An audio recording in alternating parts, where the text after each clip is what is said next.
Hello students, ये आपकी तीसरी क्लास आज मैं ले रहा हूँ। ठीक है, तीसरा वीडियो ये आपका।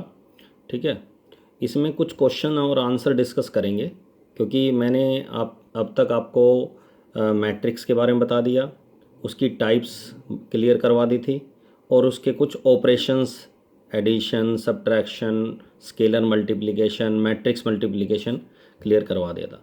ठीक है, तो आज की क्लास में कुछ इंपॉर्टेंट क्वेश्चंस डिस्कस करेंगे बोर्ड पॉइंट ऑफ व्यू से। ठीक है, तो जैसे फर्स्ट क्वेश्चन मैं यहाँ डिस्कस कर रहा हूँ जी। इफ़ ए मैट्रिक्स हमें गिवन होगी, कोई भी ऑर्डर 2 2 by 2 वाली या 3 by 3 वाली, फंक्शन दे रखा है हमें x² - 2x - 3, हमें कह रहा है show that F A equal to O, zero matrix. तो हमें ये प्रूव करना है कि फंक्शन में अगर हम x की जगह ए मैट्रिक्स पुट करें तो वो जो रिजल्ट आएगा वो जीरो मैट्रिक्स के बराबर आएगा। तो हमें गिवन है जी एफ फंक्शन और ये मैट्रिक्स, और हमें वेरीफाई करना, प्रूव करना है F A equal to, show करना है F A equal to zero matrix. तो सबसे पहले इसकी लेफ्ट हैंड साइड अगर हम लेते हैं, जो हमें वेरीफाई करना, प्रूव करना है, एफ ए लेफ्ट हैंड साइड ले लिया हमने। इस एफ ए की वैल्यू हम निकालेंगे फंक्शन से। तो अगर हम x की जगह a पुट करते हैं तो a² - 2a - 3। अब इम्पॉर्टेंट पॉइंट ये है कि कोई भी अगर कांस्टेंट है और कांस्टेंट को अगर हमें मैट्रिक्स में बदलना है तो उसके साथ आइडेंटिटी मैट्रिक्स मल्टीप्लाई में लिखना है। मीन्स अगर जैसे 5 मैं कहता हूँ कांस्टेंट है, इसको मैट्रिक्स में कन्वर्ट कीजिए, तो मैं उसके साथ लिखूँगा 5i। i is a identity matrix. ठीक है, जिसका हर एक एलिमेंट क्या होता है, डायगोनल एलिमेंट 1 होते हैं, बाकी एलिमेंट क्या होते हैं, 0। क्लियर है यहाँ तक? तो ये इंपॉर्टेंट छोटा सा पॉइंट है कि अगर कोई भी कांस्टेंट को हमें कन्वर्ट करना हो मैट्रिक्स में तो उसके साथ हम क्या लिखते हैं, हमेशा identity matrix, unit matrix. Clear है यहाँ तक? अब आता है जी, जब हमने x की जगह a रख दिया, इस x की जगह a रख दिया, लेकिन 3 के साथ कोई भी मैट्रिक्स नहीं थी, तो हमने क्या ले दिया, i, 3i। अब इसमें हम पुट करेंगे a² का मतलब है ये मैट्रिक्स हमें दे रखी है 1 2 2 1 वाली, तो 1 2 2 1। अब कई बच्चे क्या करते हैं, स्क्वायर का मतलब सोचते हैं 1 का स्क्वायर 2 का स्क्वायर 4 हो गया, 2 का स्क्वायर 4 हो गया, 1 का स्क्वायर 1 हो गया, तो इसका एलिमेंट्स का स्क्वायर कर देते हैं। गलत है। ठीक है, a² मतलब a मैट्रिक्स को 2 बार मल्टीप्लाई करना, तो 2 बार लिखना है। क्यूब आएगा तो 3 बार मल्टीप्लाई करना है। 2a, a की जगह a मैट्रिक्स पुट कर दी, और आइडेंटिटी मैट्रिक्स की जगह, क्योंकि ये जो गिवन मैट्रिक्स है इसका ऑर्डर है 2 by 2, तो उसी ऑर्डर की हमें आइडेंटिटी मैट्रिक्स लेनी है, आई की जगह 1 0 0 1। क्लियर है यहाँ तक? अब आता है जी मल्टीप्लाई। मैंने आपको बताया था कि रो से कॉलम की करते हैं मल्टीप्लाई, तो जब हम रो टू कॉलम मल्टीप्लाई करेंगे तो एक एलिमेंट आएगा, एक रो एक कॉलम को मल्टीप्लाई करके। कैसे? 1 + 4 5। इसी तरह सेकंड कॉलम से मल्टीप्लाई करेंगे फर्स्ट रो को, तो आ जाएगा जी 2 + 2 दैट इज़ 4। सेकेंड रो को मल्टीप्लाई करेंगे तो आ जाएगा 2 + 2 4, और सेकेंड रो को सेकेंड कॉलम से मल्टीप्लाई करेंगे तो 2 2 जा 4 + 1 दैट इज़ 5। क्लियर है यहाँ तक? और 2 कांस्टेंट है, स्केलर मल्टीप्लिकेशन है, 2 4 4 2, और 3 को भी अंदर मल्टीप्लाई करा तो ये आ जाएगा आपका। क्लियर है यहाँ तक? दो मैट्रिक्स को माइनस करा जब मैंने इन दोनों को, -5 - 2 3 आ गया, 4 - 4 0, 4 - 4 5 - 2, ये मैट्रिक्स आ गई, दिस वन। अब हमें इन दोनों मैट्रिक्स को सब्ट्रैक्ट करना है। सब्ट्रैक्ट करेंगे तो 3 - 3 0 0 0 0, तो ये क्या आ गया, हर एक एलिमेंट 0 आ गया, तो इसको हम क्या लिखेंगे, O, zero matrix, that is right hand side. Clear है यहाँ तक? अब एक इंपॉर्टेंट बात पता चली हमें कि कई बच्चे मैंने देखा है जैसे ए मैट्रिक्स में से ए मैट्रिक्स को माइनस करते हैं, तो क्या करते हैं जी, ए से ए कैंसिल होगी, 0 आ गया, ये 0, ये गलत है, 0 नहीं आएगा। अगर मैं ए मैट्रिक्स में से ए मैट्रिक्स को माइनस करता हूँ तो क्या आएगा, ओ आएगा, ओ। क्यों? क्योंकि एक ऐसी मैट्रिक्स हमें प्राप्त होगी जिसका हर एलिमेंट क्या होगा, 0। दो मैट्रिक्स को घटा के कभी 0 नहीं आता, 0 मैट्रिक्स आती है अगर सेम मैट्रिक्स है दोनों तो। क्लियर है यहाँ तक? समझ आ गया? अब आता है जी नेक्स्ट, ये इंपॉर्टेंट क्वेश्चन है, इसमें हमेशा ज़्यादातर बच्चों को डाउट आता है, प्रॉब्लम आती है। क्या? Find the matrix x. X यहाँ कैपिटल एक्स है तो मैट्रिक्स है, सो दैट एक्स इंटू 1 2 3 एक मैट्रिक्स है, 4 5 6 इज इक्वल टू, ये एक और मैट्रिक्स हमें दे रखी है, इसका ऑर्डर हमें गिवन है 2 by 3, इसका भी ऑर्डर 2 by 3 है।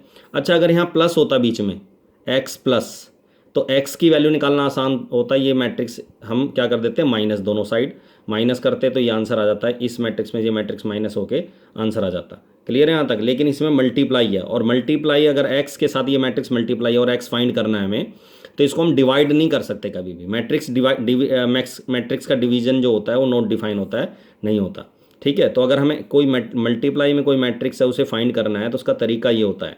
ऐसे कई क्वेश्चन है और इम्पोर्टेंट भी हैं कि अगर हमें एक्स कोई भी मैट्रिक्स, अब ये जो एक्स मैट्रिक्स है यहाँ तो ये पहले दे रखी है, ये बाद में भी हो सकती है एक्स मैट्रिक्स यहाँ।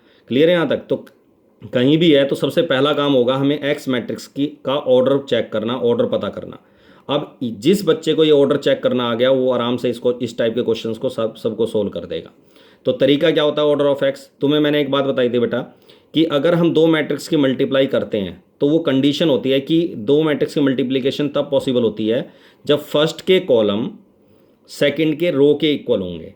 अब हमें फर्स्ट मतलब एक्स के कॉलम तो पता नहीं है कितने हैं, लेकिन हमें ये तो पता है ना कि सेकंड में रो कितनी है, ऑब्वियस है 2 रो। इसका मतलब इसके अंदर 2 रोज हैं। ठीक है, तो जब सेकंड के अंदर 2 रोज हैं तो एक्स के अंदर कितने कॉलम होंगे, ऑब्वियस है 2 कॉलम। तो इसके कॉलम पता चल गए हमें यहाँ से। क्लियर है यहाँ तक?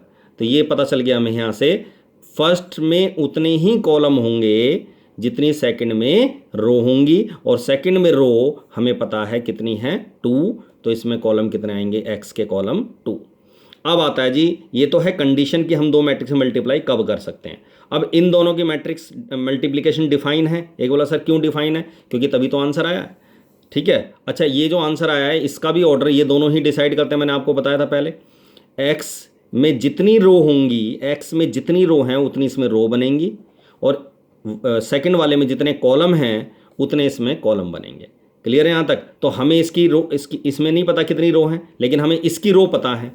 तो इसमें कितनी रो है जी, 2। तो हमें ये एक्स मैट्रिक्स की रो कहाँ से पता चलेंगी, यहाँ से। क्लियर है यहाँ तक?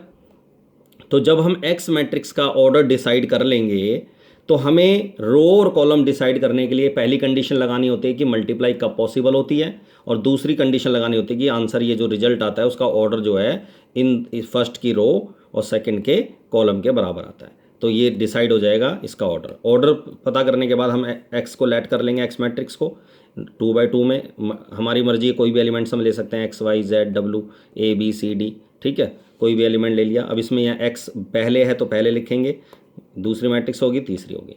क्लियर है यहाँ तक? अब इन दोनों को मल्टीप्लाई मैंने आपको बताया था, रो टू कॉलम करते हैं, a+4b first element, second column से करेंगे तो 2a+5b, थर्ड कॉलम से करेंगे तो 3a+6b।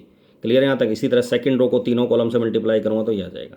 और ये दो मैट्रिक्स इक्वल कब होती हैं, जब उनके कॉरस्पॉन्डिंग एलिमेंट इक्वल होते हैं। कॉरस्पॉन्डिंग एलिमेंट का मतलब फर्स्ट एलिमेंट फर्स्ट के बराबर होगा, 1 2 वाला element first row second column वाला element first row second column के बराबर होगा। ठीक है, इसी तरह सेकंड रो फर्स्ट कॉलम वाला एलिमेंट इसके सेकंड रो फर्स्ट कॉलम के एलिमेंट के बराबर होगा, और सेकंड रो सेकंड कॉलम वाला element second row second column. इसी तरह थर्ड रो वाला भी ऐसे ही हो जाएगा हर एक एलिमेंट्स को। तो हमें तो केवल ए बी दो वैल्यू फाइंड करनी है, ए बी और सी डी। तो ए बी फाइंड करने के लिए 2 इक्वेशन ले ली मैंने, ठीक है, और सी डी फाइंड करने के लिए 2 इक्वेशन ले ली। हमारी मर्जी, कोई भी एलिमेंट हम इक्वल रख के वैल्यू फाइंड कर सकते हैं। तो जब हम इसको सोल्व करेंगे, ठीक है, तो फर्स्ट सेकंड और थर्ड इक्वेशन से जब हमने सोल्व करेंगे तो इनको सोल्व करके हमें क्या मिलेगा जी, इन दोनों को सोल्व करके बी की वैल्यू आ गई, कोफिशिएंट इक्वेट करके ए की वैल्यू आ जाएगी। इसी तरह फोर्थ फिफ्थ को सोल्व करके डी की वैल्यू आ जाएगी और सी की वैल्यू, और फिर लास्ट में एक्स मैट्रिक्स जो है वो हमें फाइंड कर देंगे। This is the answer. तो ये एक इम्पॉर्टेंट क्वेश्चन है, ठीक है, मोस्ट इंपॉर्टेंट क्वेश्चन है, जिससे हमें ऑर्डर, सबसे पहले ऑर्डर पता करके मल्टीप्लाई अगर हमें कोई मैट्रिक्स गिवन है उसको कैसे फाइंड करते हैं। अब आता है जी नेक्स्ट एक और क्वेश्चन देखो, find X and Y if 2x - y is equal to, ये मैट्रिक्स हमें दे रखी है 2/3 वाली। इसी तरह x + 2y, तो 2 इक्वेशन दे रखी हैं हमें मैट्रिक्स फॉर्म में। यहाँ कैपिटल X और कैपिटल Y किसको रिप्रेजेंट कर रहा है, मैट्रिक्स को।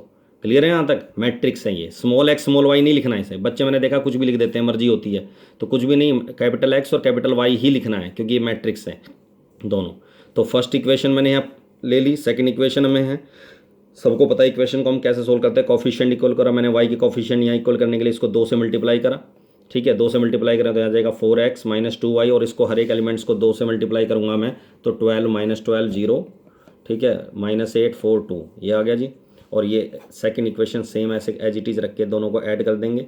दोनों को ऐड करेंगे तो 4x + x 5x मैट्रिक्स आ गई, और ये 2y में से -2y + 2y को ऐड करेंगे तो ये आ जाएगा O मतलब 0 मैट्रिक्स। क्लियर है यहाँ तक?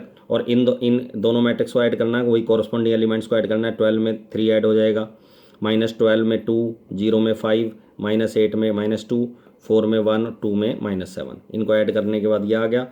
उसके बाद जीरो मैट्रिक्स को किसी मैट्रिक्स में जोड़ेंगे तो सेम मैट्रिक्स आती है। और एक्स की वैल्यू फाइंड करने के लिए हमें 5 से डिवाइड करेंगे, तो हर एक एलिमेंट को 5 से डिवाइड कर देंगे। ये आपका आंसर आ गया एक्स मैट्रिक्स। अब इस एक्स मैट्रिक्स को सेकंड इक्वेशन में या फर्स्ट इक्वेशन किसी में रख दिया, तो मैंने यहाँ सेकंड इक्वेशन में इसको रखा है। ठीक है, तो सेकंड इक्वेशन में इसको रखेंगे हम यहाँ। ठीक है, एक्स मैट्रिक्स हमें दे रखी है ये रही, इसको हम सेकंड इक्वेशन में यहाँ पुट कर देंगे एक्स की जगह। क्लियर है यहाँ तक? तो इस एक्स मैट्रिक्स में रख देंगे यहाँ। क्लियर है यहाँ तक? तो क्या आ जाएगा हमारे पास एक्स मैट्रिक्स फाइंड करते ही ये आपके आगे जी +2y is equal to this. और इसको जब हम सोल्व करेंगे तो ये आ जाएगा 2y इज इक्वल टू, ये माइनस हो जाएगी मैट्रिक्स। ठीक है, मैट्रिक्स माइनस करेंगे तो ये माइनस होगी आपकी। इन दोनों मैट्रिक्स को माइनस करके 2y इक्वल टू दिस, और y की वैल्यू 2 से डिवाइड कर देंगे हर एलिमेंट्स को, दिस वन। तो x फाइंड हो गया और y मैट्रिक्स फाइंड होगी। ये आपका आंसर है। क्लियर है यहाँ तक? तो ये मैंने कुछ क्वेश्चन डिस्कस किए। अगली क्लास में हम symmetric matrix, Q symmetric matrix और ट्रांसपोज, ये टॉपिक पढ़ेंगे। That's all. क्लियर है?